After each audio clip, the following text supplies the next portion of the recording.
But when you're confronted with someone that says, well, I don't believe that Jesus was God, you'd say, well, I want to take you just through one of the Gospels. Now, in the Gospels, you have how many Gospels?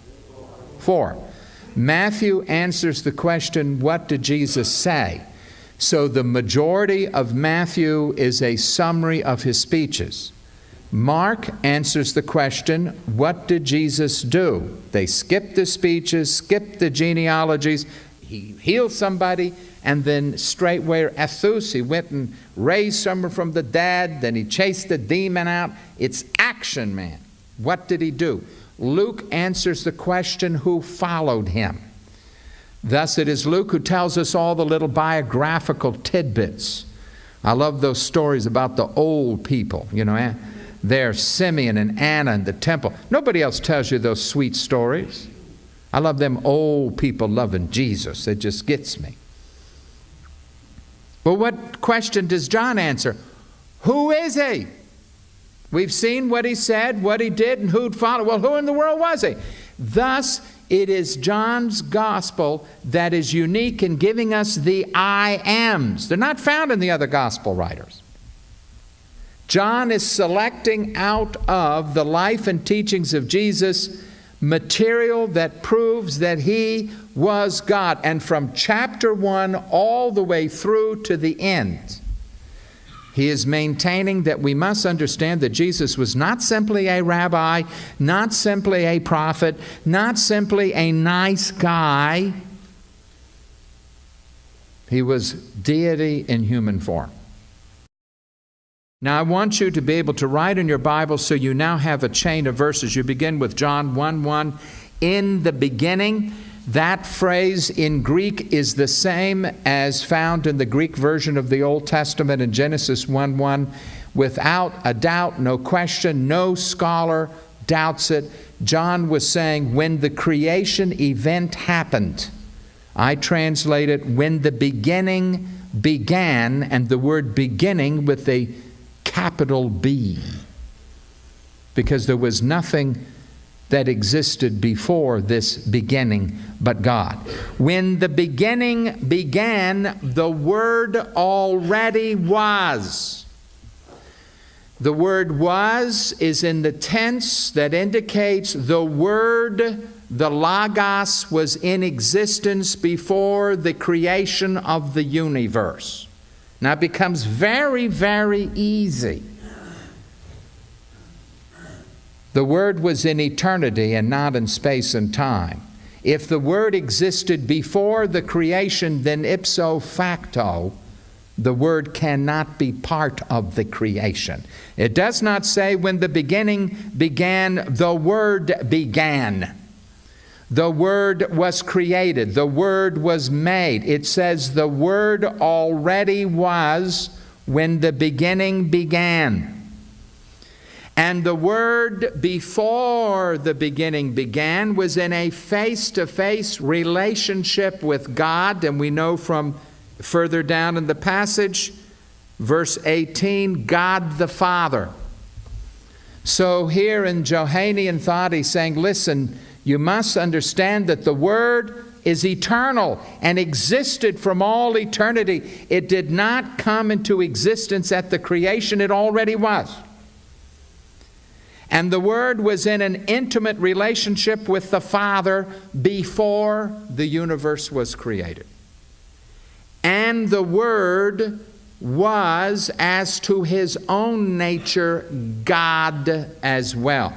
Now, in the Greek language, when you want to emphasize a word, because the New Testament was written to be read out loud, not to be read silently. How many of you know that? That's because you've been under me. They didn't have photocopy machines. The pastor would get up and read out loud the book of Romans or Mark or John. You were listening, and there are ways in the Greek language to indicate to you when you emphasize a word. You take a word out of its natural word order and you move it to the front of the phrase or sentence to indicate to the one who is reading this out loud, hey, hey, ninny, yoo-hoo, nimnu. This is the word you must emphasize when you're reading this. When the beginning began, the Word already existed. And the Word was at that time in a face-to-face, intimate relationship with God the Father. And the Word was God. Because the word God in the Greek is put at the front where it should not be. It should be at the end, like it is in English, but John takes it, puts it over here so that when it was read, you would read the word God with an emphasis. The word was God. Do you see how anemic and anticlimactic the Jehovah's were? And the word was a God. See, there's no climax. When the beginning began, the Word already was.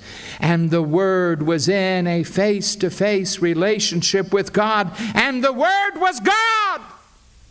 This actually is part of a pre-Johannine hymn or Christian poetry. And it goes on. He was there in the beginning of the creation with God the Father when the solar flares were ignited, when God scattered the stars like a farmer scatters seed in the field. He was there.